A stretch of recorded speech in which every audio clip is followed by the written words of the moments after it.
Good evening, everyone, and I'm your host, Brenda Reading, bringing you another episode of LaDale Radio.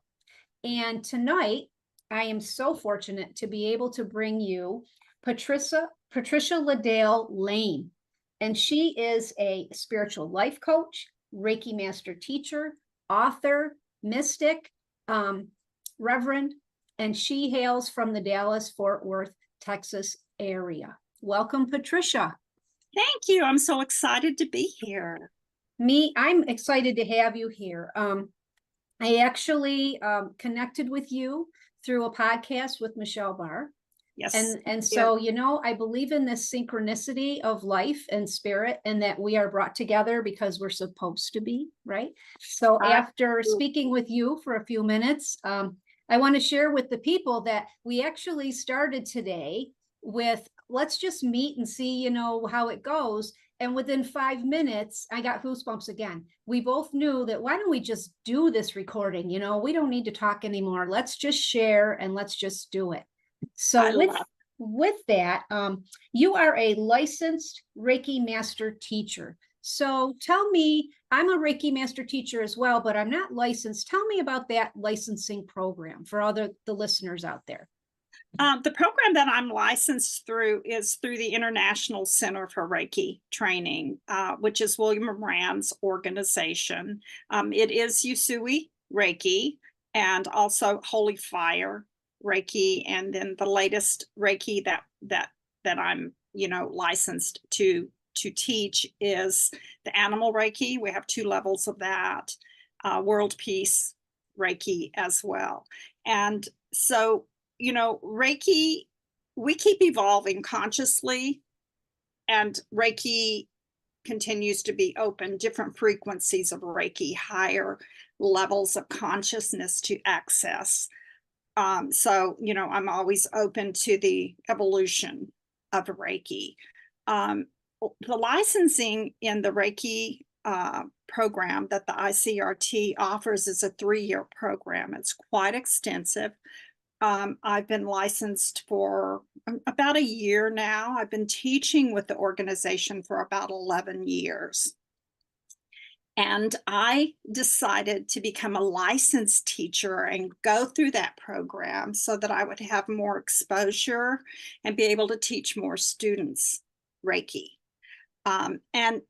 And so it's an extensive program. It involves teaching several classes. It involves co-teaching classes with other licensed teachers, writing articles for the Reiki News magazine, which is a product of the International Center for Reiki Training. And I thought I was introduced to that program years ago when I took the Holy Fire Karuna Reiki class in Sedona with LaDale Gaia, who is well known in the Reiki community. And so it was a seed that was planted, and it grew and it grew. And so I tease and I laugh. I may have been the oldest Reiki teacher to have entered that program when I did, but I had guidance, from spiritual guidance to go ahead and do this.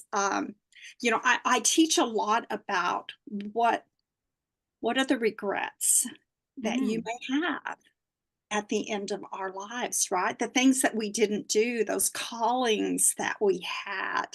And I am, I really, really try to teach my students and to do those things so that we have few regrets. Becoming a licensed teacher with the ICRT, if I had not done that, I know it would have been at the top of the list. Reiki is love.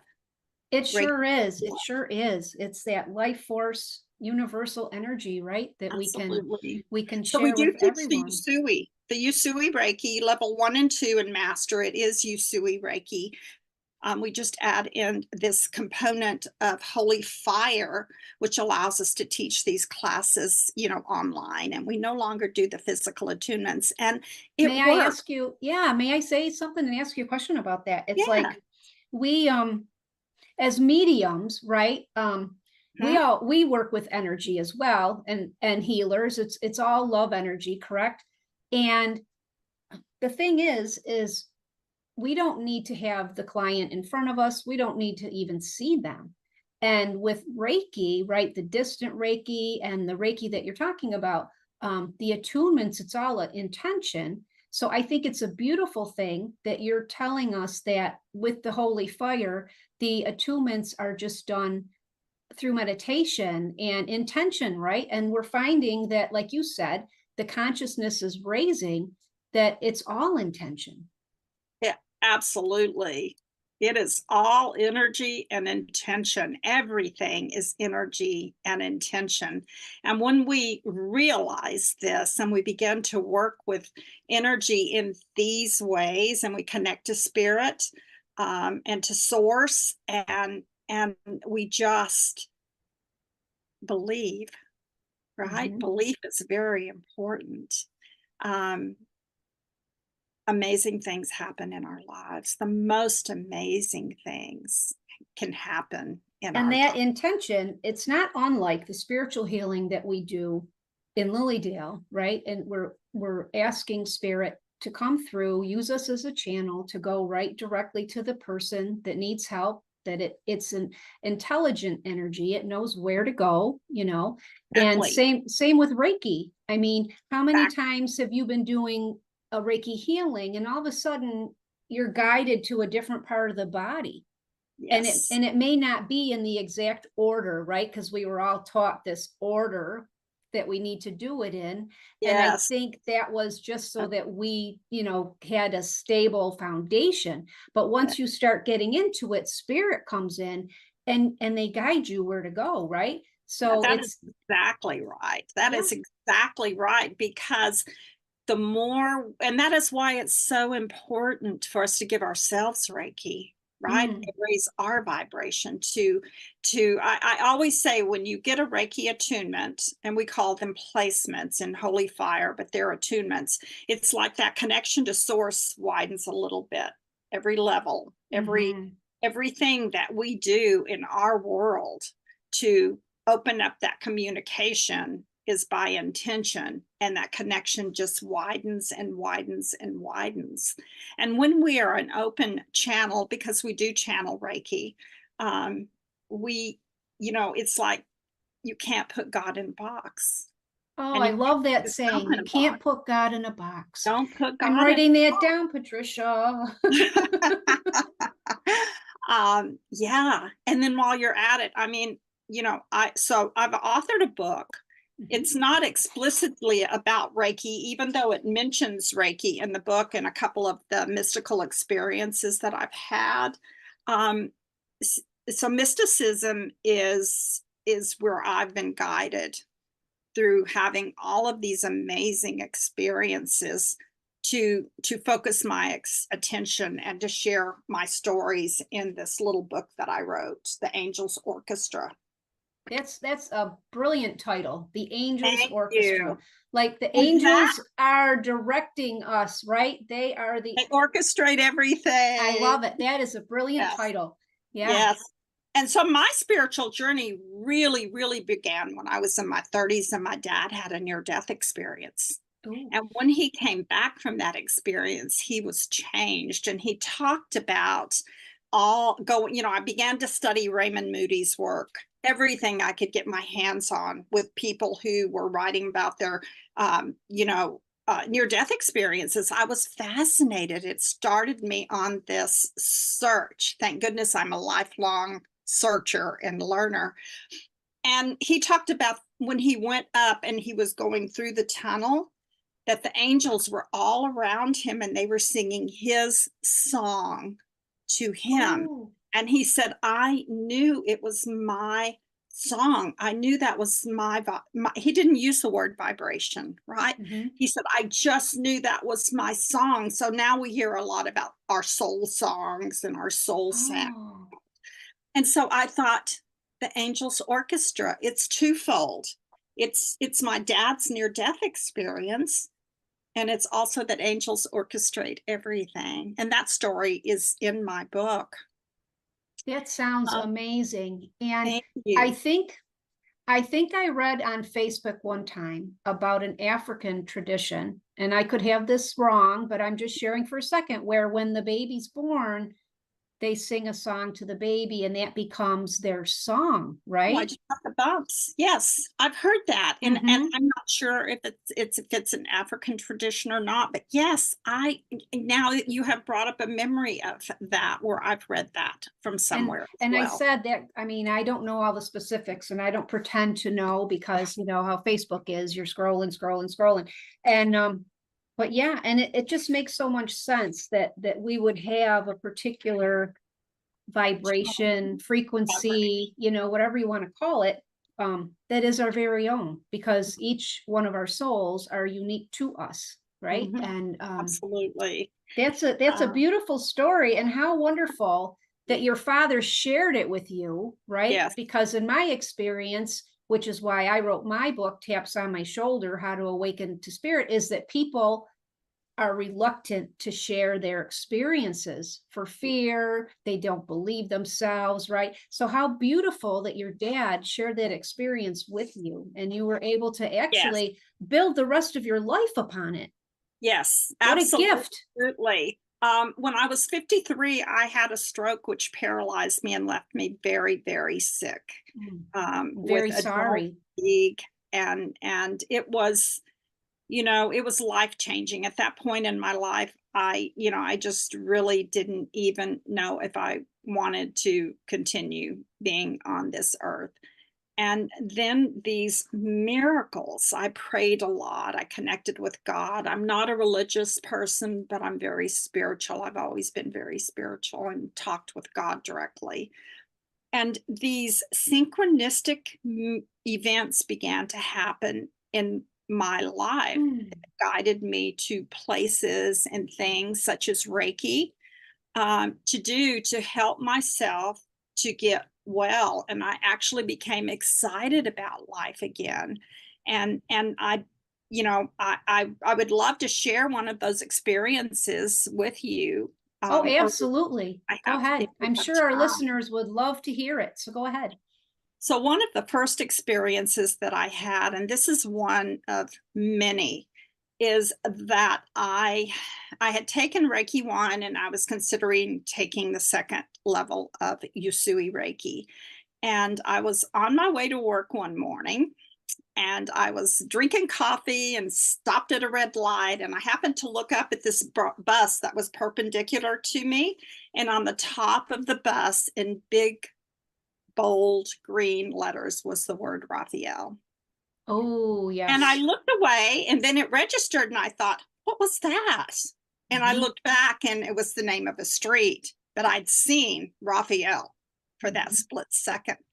So I remember I got to work. I had remarried by that time to the love of my life. We reconnected after 33 years. And so I called my husband, James, Jimmy, and I said, do you know what Raphael means? I had this weird experience. And he goes, I think it's one of the archangels. Well, I'd never worked with angels. I've Mhm. always loved angels. So when I got home from work so I said, oh, I saw that. I think that was a sign. Give me more, right? Because That that's is what the you key, do. right? Give me more. Give me more. Spirit be my compass. Give me more. Oh, bumps, bumps. I love that. We are so attuned to the same, to Mhm. the same things, just being open for spirit to communicate with us. So I got home from work that night. Jimmy was out of town. I turned the television on, and right in front of me, I didn't even change the channel. I don't even know what channel it was on. There was a documentary, and they were talking about Archangel Raphael, Michael, and Gabriel, referring to them as the band of mercy angels, the band of mercy angels, and talked about sightings and where people have had experiences with these angels. And I sat there and with my mouth open, and I thought, boy, that was fast. That Sign was a number two. second. And so I looked at my china cabinet with all the little angel statues my mother connected and collected and left to me, and I thought, of course, this is big.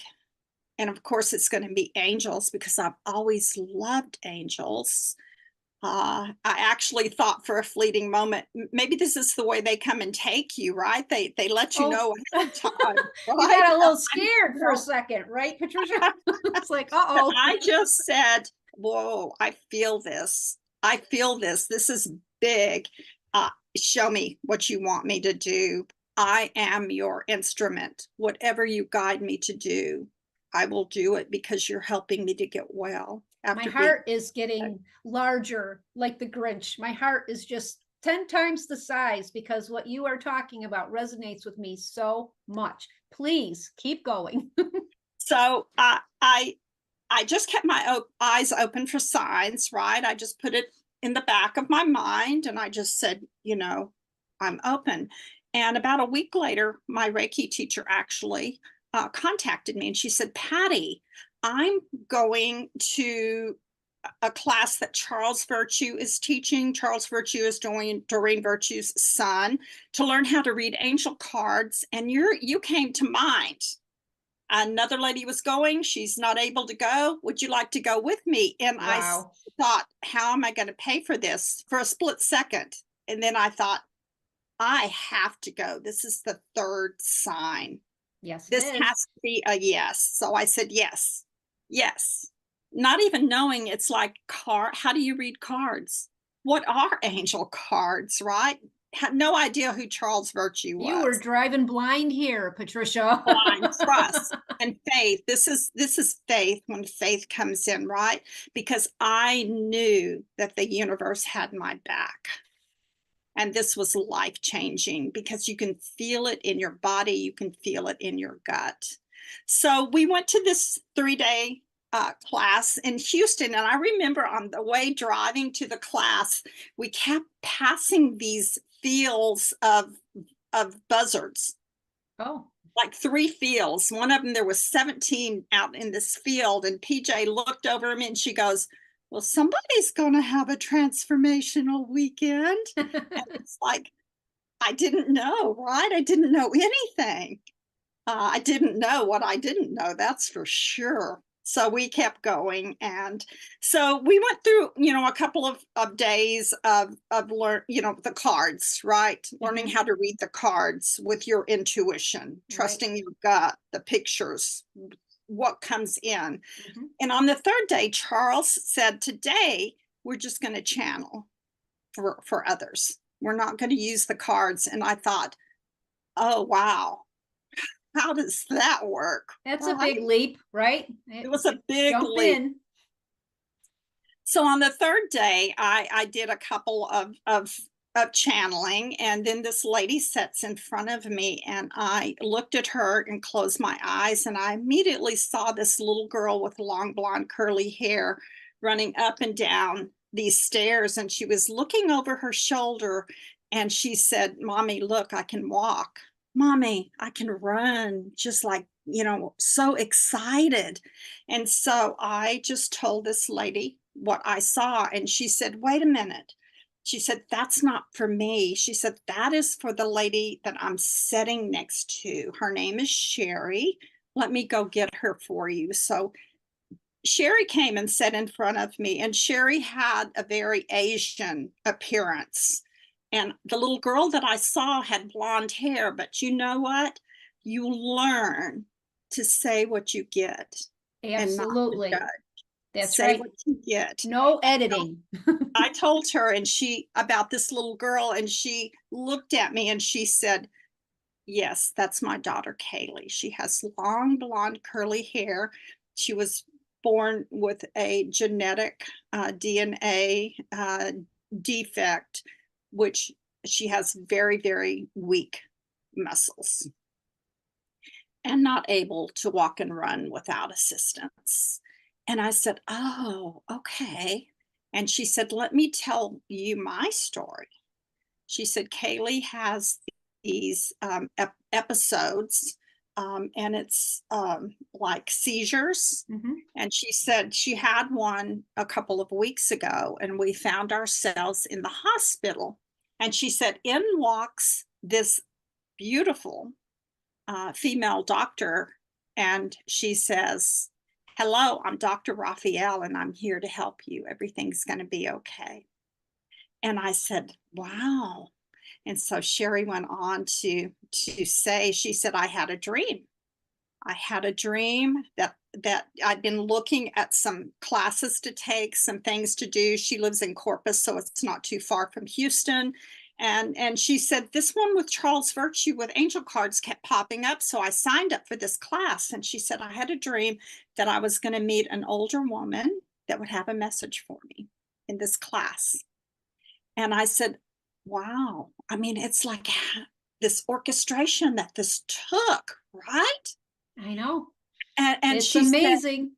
and this woman would have a black shawl. And girl, I reached behind me on my chair and I pulled my black shawl off the chair. You can't make this stuff up, Patricia. Can't. And I remember on the way home from that was so profound. And I remember on the way home, I just looked up and I said, "So you want me to read angel cards for people, right? Um, wow. Wow. You better make it easy. And you better, bargaining, you better make it easy, intuitive.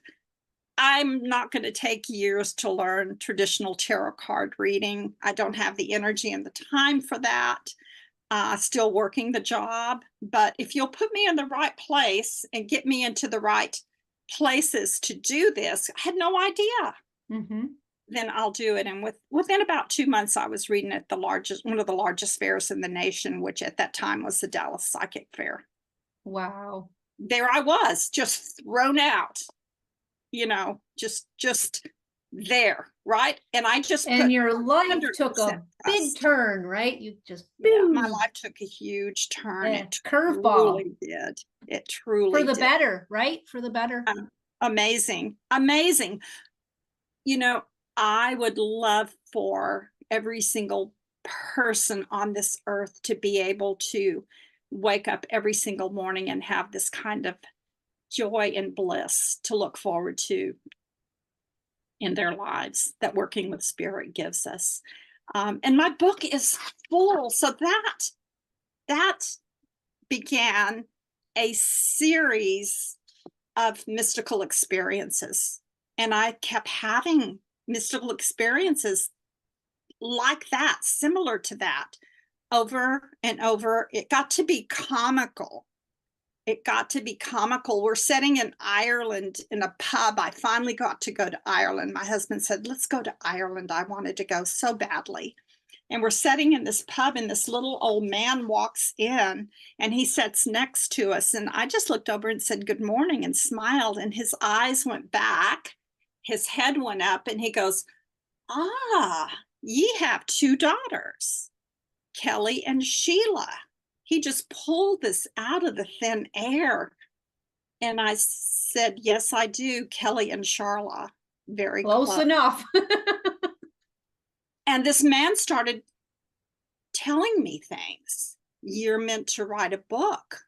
Ye and your husband reconnected after 32 and a half years apart," which is the truth. I pulled out a napkin and started writing stuff down. I could not believe, I did not know who this man was. And to this day, I do not know who this man was. I know his name was Edgar. What a gift. My The goodness. waitress came over and she said, "Is Edgar giving ye advice?" And I just looked at her and she goes, "I know." She said, "Edgar gives really good advice. Pay heed." You know how they speak in Ireland. Pay heed. Pay Very heed. simple. Pay Pay heed. heed. And so experience after so many experiences that I thought, I better write these down because I'm going to forget them, right? I want Mhm. these to be written down. I need to share these experiences. And I've had people advise me, "Oh, those are sacred experiences. Don't share that with others," right? And Oh, it's like, why it's time not? I wrote a book about it. I did too. I did too. And I agree with you. It's like the more we share them, first of all, others will realize that it's more normal than what, right? Yes. That connecting to spirit and leading a spirit connected life is the way to go, and that they're there to help us, and spirit works in amazing ways, and they will orchestrate it for you, as you've talked about. So I agree with you. Write them down and share them with others so that they can have their own experiences. Yes. Mhm. Yes. And, because, I just write in a very simple, way from the heart and truth. And I've had, people connect with me and say, your book changed my life. Your book Mhm. changed the way I view the world, the way I view myself. Your book just changed my life. And it's like, well, there you are. I'm meant to share these stories. And I really can hear the thunder, and that it's storming No, and I down can't. today. And I would, I'm actually considering writing another book with other people's stories in it, because I Oh, loved her cool. Yeah. so well. Yeah. So Patricia, you're also a medium throughout this journey of being open and the signs, and you are now also a medium, and talk a little bit about that. Well, mediumship began to come in after I began to read cards. I would lay down a certain card, and I noticed it was a certain card that I would lay down, and I began to call that my mediumship card. And when I laid that card down, I would sit back and I would ask, is there something I need to know? And over and over and over again, past over loved ones would step in. I would get visions of them, words for their loved ones. And it just got to be interesting. And that card was laid down more and more and more. So I decided to take a class on mediumship, right? Because I knew what that was happening. And so I began to take this class with a medium who's in the area. And about the third week of class, I was awakened in the middle of the night with knocking on the wall above my head. And it was knock, knock, knock, knock, knock, knock, knock, knock, knock. And it woke me up from a sound sleep. It did not wake up my husband. And I must admit, it scared me. I didn't know how to handle that. And I said, oh, no, I'm not doing this. Go away. Did I they called listen? Did they listen? They did. So that's Good. what Steve asked me. I called Steve and he goes, well, did they go away? And I said, yeah, they did, Steve. I'm not sure I want to continue to do this. It scared me. And he goes, well, Patty, you can invite him back in anytime. And he said, you may just want to invite them in with some limitations. So I meditated that, after that conversation, and the angel said, we'll be your gatekeeper. We'll be your gatekeepers, and we'll just let in and I said, just don't let anything that frightens me, right? And Only the so light. it calmed down. Not that the knocking on the wall wasn't the light. I mean, who knows? Yeah. That could have been a whole bunch of spirits together doing that. I don't know, but it comes in when I'm doing readings. Occasionally I have a lot of people who just keep saying, Patty's the medium, Patty's the medium. And it's like, I don't really call myself a medium. I just call myself an intuitive. And when I do a reading for someone, I say, please be open to the fact that your loved ones may come in. And also with Reiki sessions, right? Right. Love to come in. And that, what you were talking about, what your teacher said about limitations, right? I call them boundaries. So when I do my teaching of mediumship, it's like the first thing that people usually are saying, how do you control this? Right? It's like, I don't want to give up control. And it's like, you set your boundaries. And that's exactly what your teacher told you. And, and then you have, when you start a reading, you have certain things that you do, whether it's a prayer or whatever, and your people know it's time to work. And that's how you set your boundaries like that. Kind of like when you set your boundaries with people, right? You're only going to put up with so much, right? So, but I think it's easier personally to set boundaries with spirit than with people for myself. But Patricia, so you have just done so much between your Reiki and your book, and now you're also a life coach, right? You're spiritual life coach. Tell us a little bit about that. So I took a few classes from Michelle Barr. She's one of my mentors, and one of them was spiritual life coaching. And I realized early on in taking those classes from Michelle Barr and being certified in that it was what I already did when I did readings. Isn't that It amazing? was like I'm already doing this, right? Mhm. It's natural, it's organic. I'm already, helping women to empower themselves with, whatever it is that resonates with them, whether it's a Reiki class and being attuned to Reiki, which to me was one of the most empowering things I've ever done for myself, along with opening up, the intuitive gifts a bit more, um, you know, teaching women to learn to trust their intuition and to learn to love themselves enough to take care of themselves, whatever that may mean to them.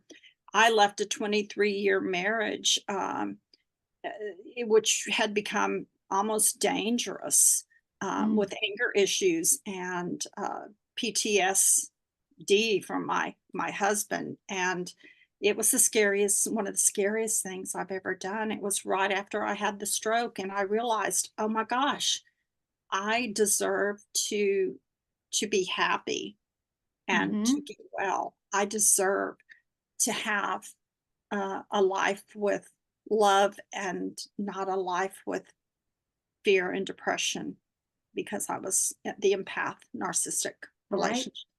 Isn't it amazing how, as women, we are usually the last, and I've talked about this before, we're the last people that we focus on is ourselves.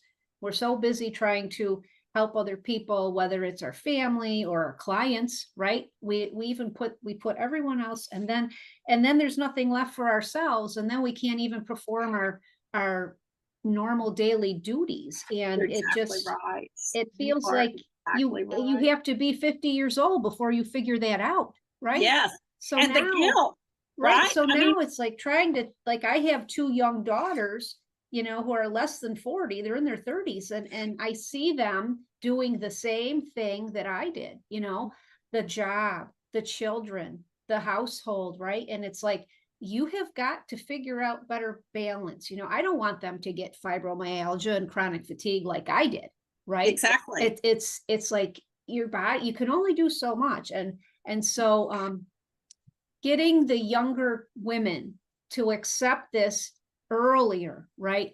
It will have benefits for everyone. Yeah. Um, so I agree with you so much. And I the was that mother. I was that, yeah, and I ended up with fibro and chronic fatigue on top of being paralyzed from the stroke. I had to learn to walk over again. and then you Completely. reinvented your life.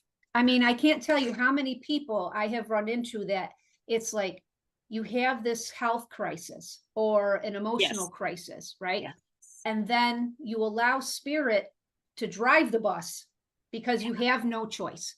You can't, you just physically can't drive it. So spirit has to drive it, and spirit has to put the people in your life, and makes you slow down. And then your life takes a turn, and the gratitude that we have, all of a sudden, that horrible thing that happened to us, because mine was Lyme disease and a brain tumor, it was like those things that happened allowed for this second act, so to speak, of your life to take form, right? Absolutely. And I talk about walking through the fears, right? In my book, I have 11 lessons that I learned through all of this.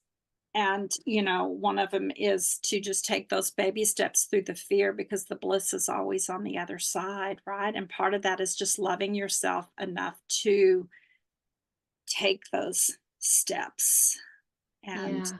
And to even if it's the other two side. steps forward, one step back, right?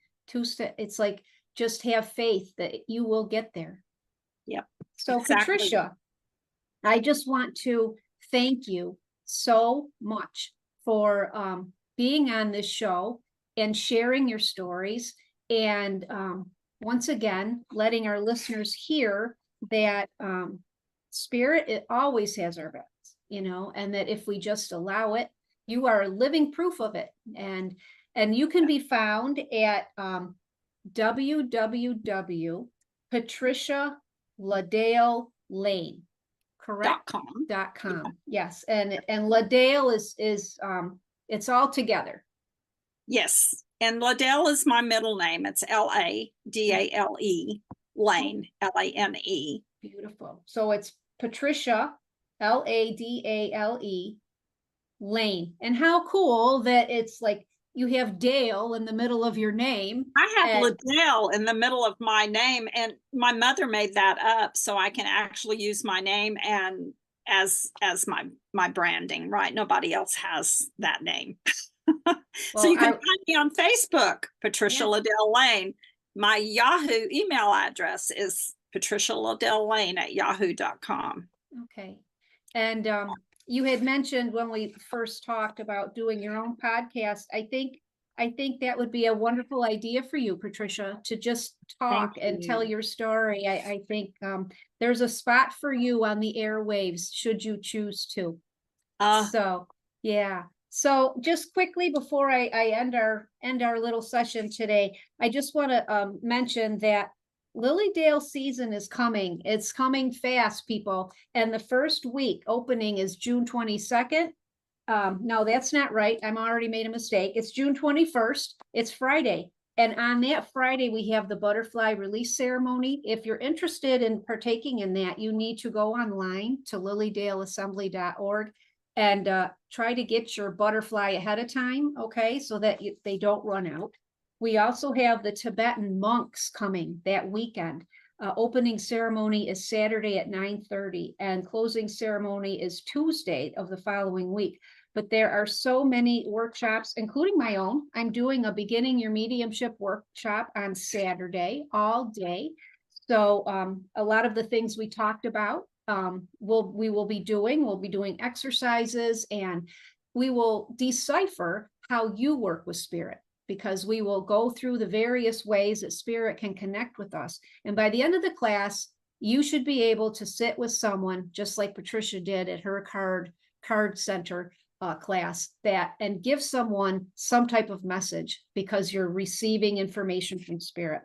So I just want to thank you again, Patricia, for joining me today on Discover Your Spirit on Lilydale Radio. Everyone have a great week, and thank you. Thank you so much. Thank you for the work that you do in the world.